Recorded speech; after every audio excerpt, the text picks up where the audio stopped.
Aujourd'hui, on se retrouve sur la Nik Collection 6, une grosse mise à jour de cette collection de plugins, et on en parle juste après cela.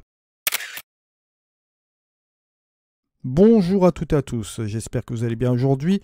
Mon nom est Dickinol, si vous débarquez pour la première fois sur ma chaîne YouTube, je vous souhaite la bienvenue. Ici, on parle de post-production traditionnelle et créative sur les logiciels de post-production et bien évidemment, on parle de photographie en règle générale. Et aujourd'hui, je voulais vous parler de la Nik Collection 6 qui a fait peau neuve chez DxO. Ici, vous voyez que j'ai ma Nik Collection 6 palette.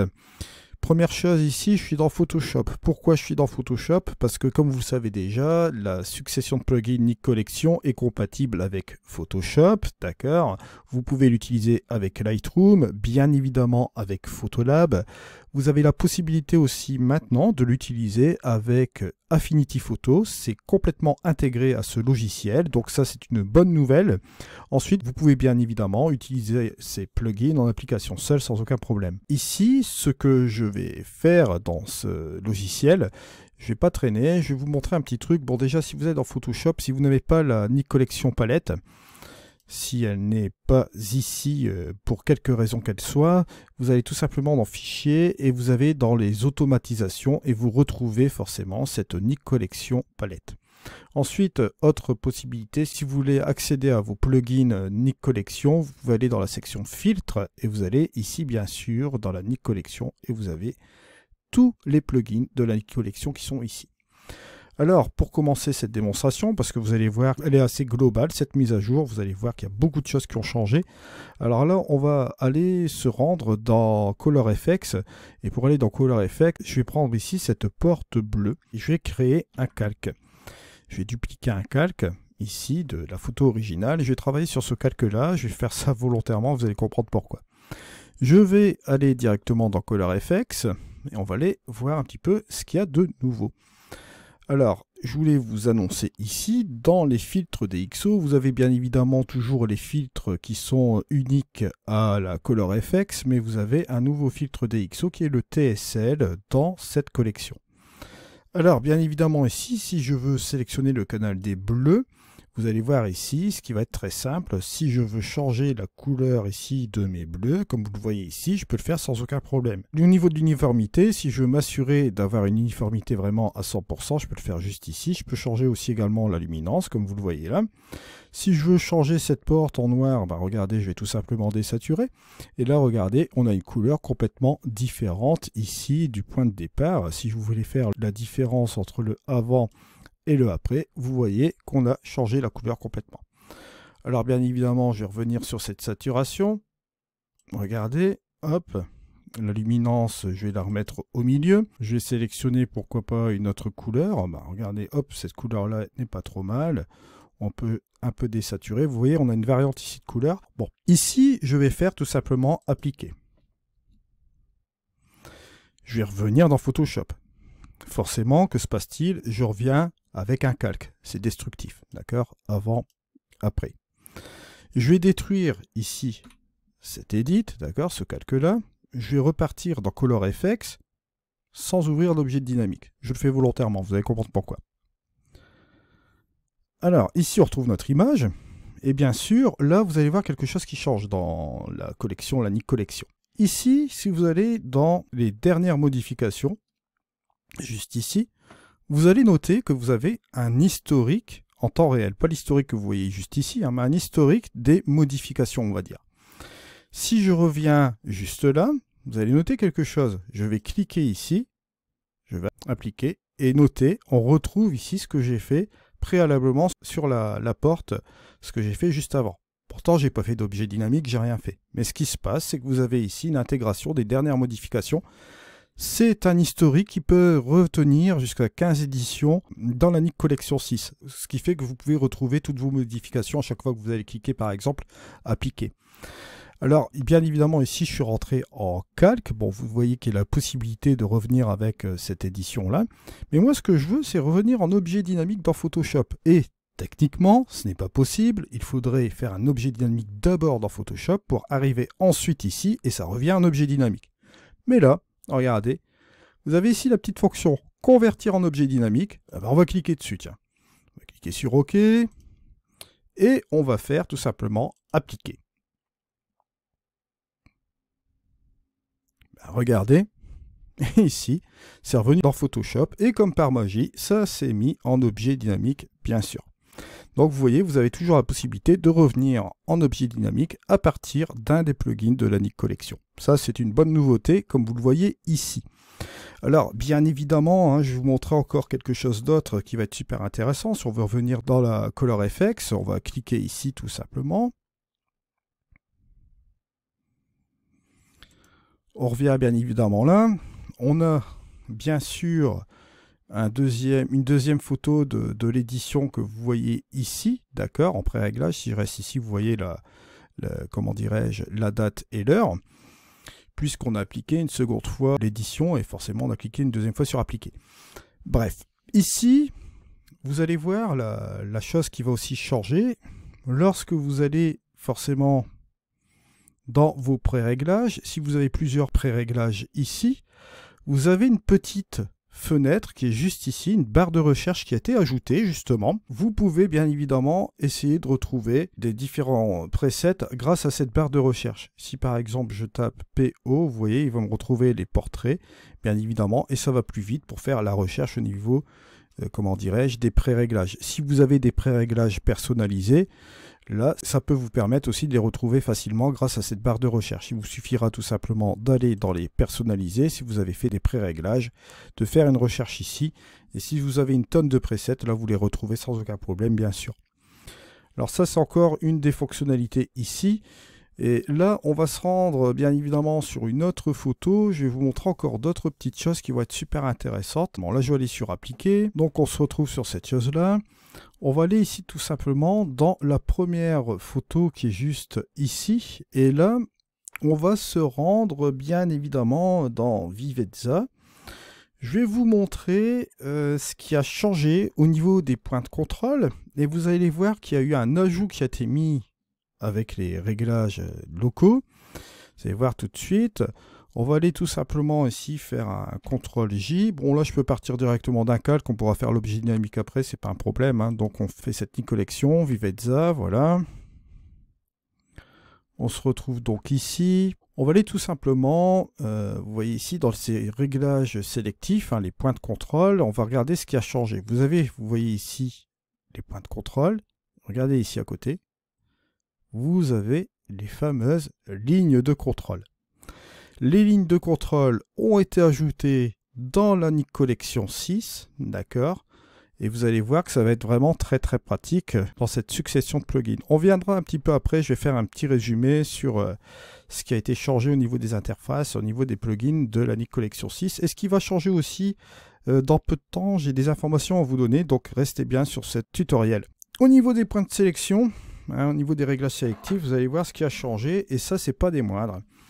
Si je viens ici au niveau des points de contrôle, je prends un point de contrôle, je clique ici. Alors, vous allez noter le retour des fonctionnalités sur le point de contrôle. Ils sont dans l'interface et ils sont sur le point de contrôle. Alors, pourquoi on les voit ici? Parce qu'il y a eu une demande, forcément, d'utilisateurs qui préféraient utiliser les fonctionnalités sur le point de contrôle plutôt que les fonctions que vous avez ici. Donc, DxO a fait le retour, bien sûr, sur le point de contrôle. Ils ont laissé la chose de l'interface, bien sûr. Mais bien évidemment, si vous avez un problème de lisibilité au niveau de votre point de contrôle, que vous ne voulez plus avoir cette succession de cette chose-là, vous pouvez bien évidemment les enlever. Vous avez la possibilité ici d'enlever, de masquer les paramètres des réglages locaux dans l'aperçu. Regardez, hop, je vais cliquer une fois dessus. Si je reviens sur le point de contrôle, on ne les voit plus. Si vous voulez faire réapparaître, vous cliquez une fois dessus et on les voit bien sûr de nouveau. Vous avez un raccourci. Bon, selon que vous soyez sur PC ou Mac, ça va changer. Moi, je suis sur PC, c'est CTRL-E. Et je crois que sur Mac, c'est Shift-E pour les faire réapparaître et les faire disparaître, bien sûr, comme vous le voyez là. Alors, bien sûr, là, vous allez voir ici, si je clique sur la touche M pour voir le masquage, on va revoir un petit peu le principe d'un point de contrôle. Lorsque j'écarte ici le cercle de ce point de contrôle-là, si je prends mon point, l'objectif du point de contrôle, lorsque vous allez sélectionner ici une partie avec les pixels qui sont là, vous remarquez que la partie sélectionnée, bien sûr, va s'intéresser à la luminosité, au contraste, aux couleurs, etc. de cette partie de ce point de contrôle ici. Donc, ça va nous permettre de faire une sélection d'un masque. D'accord? On va avoir une particularité au niveau de cette sélection de masque. On va pouvoir préciser, comme on l'a vu précédemment, avec la luminance et la chrominance. Vous vous souvenez, si je viens ici, je peux ajuster avec la luminance, ou je peux ajuster aussi également avec la chrominance, d'accord, sur la luminosité et sur la teinte, bien sûr. Maintenant, on a un autre curseur qui s'appelle la diffusion. Alors, la diffusion, ça va avoir un rapport sur la force du point de contrôle, en général ici. Alors, je m'explique. La force du point de contrôle, au niveau de sa diffusion, ça veut dire quoi? Ça veut dire lorsque vous êtes sur un point de contrôle, sur une sélection ici, que se passe-t-il? La sélection sera plus forte, justement, sur ce point de contrôle, et vous voyez, plus on va s'estomper ici, et cette force, cette sélection va s'estomper ici quand on va justement sur cette extrémité-là. La force étant la plus dominante dans le cercle, bien sûr. Mais bien évidemment, comme vous le voyez ici, le problème c'est que ça part un peu à l'extérieur du cercle ici. Alors ce point de diffusion, ça va nous permettre de ramener un peu tout cela dans le cercle. Regardez. La sélection, si je reviens ici juste comme ceci, regardez, ça va contracter un petit peu la force du masque. Et regardez même au niveau de la sélection, on voit que le blanc devient de plus en plus fort ici dans le cercle, dans l'intégralité du cercle. Et ici à l'extérieur, bon, vous voyez, la sélection est quasiment inexistante. Si je reviens ici en arrière, regardez, je fais un double clic, on revient dessus. Vous voyez que ça se dissipe un peu, on a la sélection qui est juste là. Si je prends cette diffusion, regardez, boum, boum, boum, boum, boum, hop, juste comme ceci, vous voyez que la sélection est plus précise comme cela. Après, bien sûr, l'avantage du point de contrôle avec les deux nouvelles fonctionnalités, luminosité et chrominance, comme vous le voyez là, vous pouvez préciser encore le masque et éjecter ce que vous voyez juste ici. D'accord? Regardez. Et la sélection est bien évidemment plus précise, comme vous le voyez là, à partir de ce point de contrôle juste comme ceci. Bien évidemment, vous avez toujours la possibilité de ramener des points de contrôle aussi négatifs sans aucun problème. Mais vous voyez que ça se précise avec un point de contrôle. On peut vraiment être précis dans la sélection du cercle et la partie sélectionnée grâce maintenant avec la diffusion. Et ça se marie très bien avec la luminance et forcément la chrominance. Après, bon, si j'enlève ce masque, si par exemple je veux rajouter un petit peu plus de luminosité dans cette partie sélectionnée, je peux le faire. Si je veux appliquer un petit peu plus de contraste aussi également, on peut le faire aussi également. Si je veux ramener de la structure sur cette partie-là, notez que ça se fera dans cette partie ici. Si je veux bien évidemment ici, comment dirais-je, préciser le masque différemment, je peux bien sûr le faire ici sans aucun problème, comme vous le voyez là. Et si j'appuie ici sur le M, regardez, hop, vous voyez que là, on peut préciser aussi justement cette sélection qui est là. Donc ça, c'est le point de contrôle que vous voyez là, avec cette fonction diffusion. Donc vous voyez un petit peu la petite chose qui est juste ici. Bon là, on va supprimer ce point de contrôle, on n'en a pas besoin. On va supprimer maintenant. Je vais ici vous montrer aussi également la chose intéressante, c'est la ligne de contrôle. Bon, la ligne de contrôle, petit rappel, hein, si je viens ici par exemple, hop, je vais juste comme ceci, j'appuie sur CTRL E pour enlever les fonctionnalités là, je vais les retrouver bien évidemment ici, j'appuie sur le M. Alors la ligne de contrôle, vous avez ici toute cette zone là, au-dessus de cette première ligne qui sera affectée à 100%. Et en dessous de cette ligne là, ce ne sera pas affecté du tout. Et la zone qui est entre deux ici, forcément, ce sera affecté du plus vers le moins, parce que vous allez avoir une espèce de transition comme un filtre gradué, d'accord? Alors bien évidemment, si vous voulez affecter une certaine couleur, vous pouvez le faire grâce à la pipette, bien sûr, et ça vous permet de préciser après le masque que vous voyez ici. Alors bien évidemment, le gros avantage de cela aussi ici, vous pouvez ici préciser, comme le point de contrôle, la luminance et la chrominance. Donc vous pouvez bien évidemment préciser ici votre masque, comme vous le voyez là, luminance et chrominance sans aucun problème. Vous voyez, juste comme ceci. On va rester un petit peu plus ou moins comme ça, voilà. Ça c'est sympa. J'ai enlevé le masque. Si par exemple je veux baisser par exemple un petit peu mes tons clairs, je peux le faire également dans cette partie-là, comme vous le voyez ici. Ça va nous donner un effet sympa sur la photo, juste comme cela. Donc vous voyez un petit peu la capacité aussi des lignes de contrôle, vous les connaissez aussi bien évidemment, on l'avait vu dans les Photolab bien sûr. Alors, petite nouveauté aussi dans, comment dirais-je, dans la Nik Collection, vous pouvez bien sûr ici renommer vos lignes ou vos points de contrôle. Si par exemple, là je vais mettre ciel, je peux le faire maintenant. Comme ça vous évite de vous tromper dans vos ajustements locaux. Bon là, bien évidemment, je fais simplement un ajustement ici sur le ciel. Mais si je veux ramener par exemple de la structure, là cette fois-ci avec un point de contrôle, tiens, je vais rester sur de la structure ici sur la partie là. Je vais regarder au niveau de mon masque, au niveau de la sélection, je me dis ouais ça va, je vais prendre un petit peu plus de diffusion ici. Je vais préciser le masque juste un peu là, sur cette partie-là de la photo. Hein. J'appuie sur le M ici, et je veux rajouter de la structure sur mon image. Ben, je vais le faire sans aucun problème. Si je veux encore de nouveau ajouter un point de contrôle là, sans aucun problème, je peux le faire. Regardez, on met un point de contrôle qui va être juste ici. Toujours pareil, je réduis la diffusion. Je joue avec la luminance. Voilà, pourquoi pas. Je ne vais pas jouer avec la couleur, ou si, je vais jouer un peu avec la chrominance. Tiens, voilà. Juste comme cela.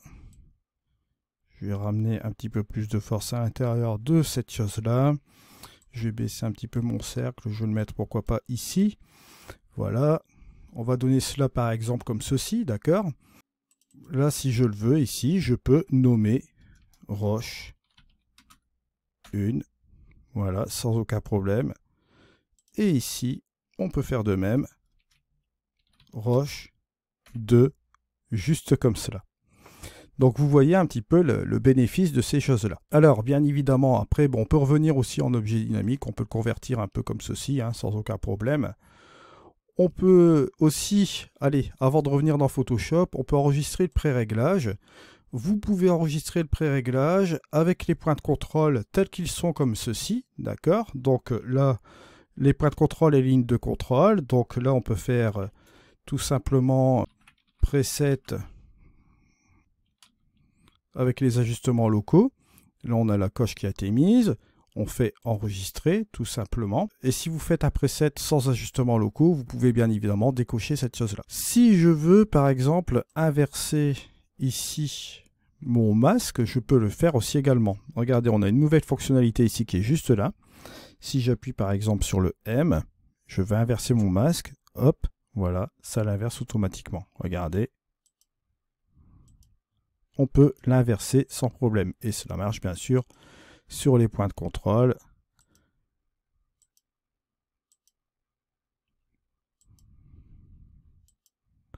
Et j'avais oublié de mettre de la structure ici sur la photo. J'avais appliqué un point de contrôle sans mettre de la structure. Bon là si j'inverse, regardez, hop, ça met de la structure ailleurs dans l'image. Et juste comme ceci, là on retrouve la structure sur la partie là. Je remets mon masque, vous voyez ici, avant, après, juste comme cela. Donc vous voyez, vous avez aussi une inversion. Une des nouveautés de la Nik Collection 6 aussi, vous pouvez inverser aussi également les masques. Cliquez sur appliquer.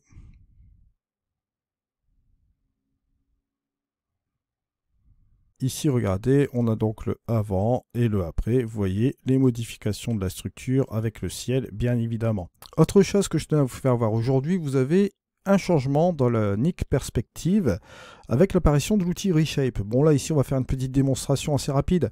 Vous voyez ce rocher-là, on va faire quelques petits changements. Bon là, je vais faire une duplication de calque pour ce faire et on va se rendre ici dans la perspective, juste comme cela. Alors là, on se retrouve dans l'outil Perspective. Là, c'est ce qui a été changé, hein, justement, dans ce truc qui est bien assez particulier. C'est un outil à part. Dans la Nik Collection, bien sûr, ça vous doutez bien, on peut utiliser ce plugin pour faire quelques petites modifications. Là, vous avez l'apparition donc de Reshape. Je vais l'activer. Bon, là, vous voyez qu'on a la différence ici. Possibilité d'utiliser plusieurs grilles. On peut même attribuer une grille personnalisée, bien sûr. Là, si par exemple, je veux garder cette grille ici, que je veux changer le bas ici de ce rocher, on va essayer de l'étendre un peu, hein, regardez. On va tout simplement faire ceci, regardez cela, sans aucun problème. On va ici un peu élargir même la roche, juste ici, et changer un petit peu son aspect, hein. On va tout simplement en rendre un petit peu plus de dynamisme ici avec cette roche. Cette première chose-là, on va l'agrandir un petit peu, pourquoi pas, voilà. On va changer complètement un peu son aspect. On va aller ici, changer quelques petits trucs, voilà, un petit peu comme ceci. Voilà, disons que je veux ça. On va faire un avant-après. Regardez, j'ai le avant ici, et vous voyez, j'ai le après. Ici, je vais tout simplement enregistrer. Et là, on va se rendre directement sur Photoshop. Et là, bon, vous voyez sur ce calque ici, on a le avant et le après. Vous voyez que j'ai élargi, bien évidemment, la taille de ce rocher pour cette photo, bien sûr. Au niveau des interfaces qui refont peau neuve dans cette Nik Collection 6, vous avez le Define qui est ici, réduction de bruit par sélection aussi de pixels. Et vous voyez que l'interface de Define a repris les mêmes choses que Vivezia, etc. Donc, je consacrerai un tutoriel sur celui-ci, bien sûr, avec Define. Define, il faut savoir que c'est une réduction de bruit. Bon, là, il ne s'agit pas d'une photo bruitée ici, mais c'est en sortie de fluoro, bien sûr, donc ce ne sera pas en entrée. Vous avez ce refondement de cette interface, bien sûr. Vous allez avoir une interface quasiment identique pour la Nik Sharpener et le Nik HDR-FX. Ça va reprendre l'ensemble des interfaces repensées comme celle de Vivezia, comme celle de ColorFX Pro, etc. À la date de sortie, vous allez avoir cette interface qui va être refondée pour Nik Define, d'accord, cette interface-ci. Mais concernant Nik Sharpener et Nik HDR-FX, ces deux interfaces auront une refonte pour l'été. Je pense que ça va être au niveau du mois d'août pour HDR-FX, et au niveau de Sharpener, ce sera peut-être un petit peu avant. J'ai pas encore les dates exactes, mais je sais que bon, Define, dès la sortie aujourd'hui, vous allez avoir cette interface. Et concernant Nik Sharpener et HDR-FX, la mise à jour, ce sera pendant l'été, courant du mois d'août, je pense, et un petit peu avant pour Sharpener. Mais sachez que cette mise à jour sera gratuite pour les utilisateurs de la Nik Collection 6 qui feront l'acquisition, bien sûr, de cette succession de plugins. Donc, si vous prenez la Nik Collection 6, sachez que Nik Sharpener et Nik HDR-FX, le refondement de l'interface, vous l'aurez en mise à jour gratuite pour cet été, bien évidemment. Petite information que DxO m'a fait parvenir, bien sûr. Alors, pour résumer, donc dans cette Nik Collection, vous avez une mise à jour générale et des améliorations qui ont été apportées au plugin. Comme vous l'avez vu, on a eu une amélioration des réglages sélectifs avec des nouvelles fonctionnalités. Dans ces réglages sélectifs, on a eu l'apparition, donc, dans cette Nik Collection, des lignes de contrôle. On a la possibilité maintenant, avec les points de contrôle aussi également, de combiner la meilleure des choses. Les points de contrôle, comme vous l'avez vu, on a maintenant la diffusion qui permet de modifier la force du masque. On a également l'inversion qui est valable aussi bien sur les points de contrôle que les lignes de contrôle. Nous avons toujours, bon, forcément la chrominance et luminance que nous avions avant, mais combiné avec cette diffusion et combiné aussi également avec les lignes de contrôle, ça nous permet d'avoir une sélection assez sympa. Alors, on a la possibilité aussi de renommer et d'enregistrer les réglages, hein, comme je vous l'avais dit tout à l'heure, au niveau des points de contrôle et au niveau de lignes de contrôle, on peut leur donner des noms. On a une amélioration, bien évidemment, du flux de travail. Vous avez l'amélioration avec Photoshop, avec ces fameux objets dynamiques que l'on peut générer à partir du plugin. On a une intégration maintenant désormais dans Affinity Photo.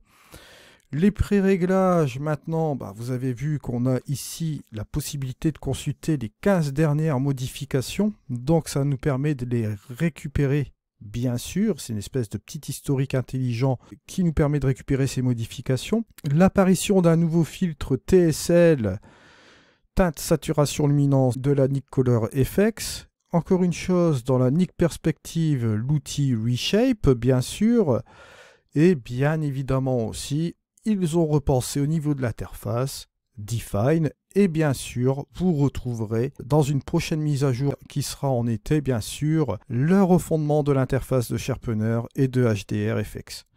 Donc voilà un petit peu la fin de cette démonstration de la Nik Collection 6. Si vous voulez bien sûr essayer cette Nik Collection 6, je vous invite à aller voir mon lien d'affiliation dans la description de cette vidéo. Comme je vous l'ai dit, pour une question de transparence, c'est un lien d'affiliation, bien sûr. Vous avez deux choix possibles. Si vous ne possédez pas la Nik Collection, vous pouvez l'obtenir à un prix spécial. Et pour ceux qui ont déjà une précédente Nik Collection, vous avez bien sûr une possibilité de mise à jour aussi également. Je vous remercie de m'avoir suivi. On se retrouve dans une prochaine vidéo. C'était Eddy. Au revoir.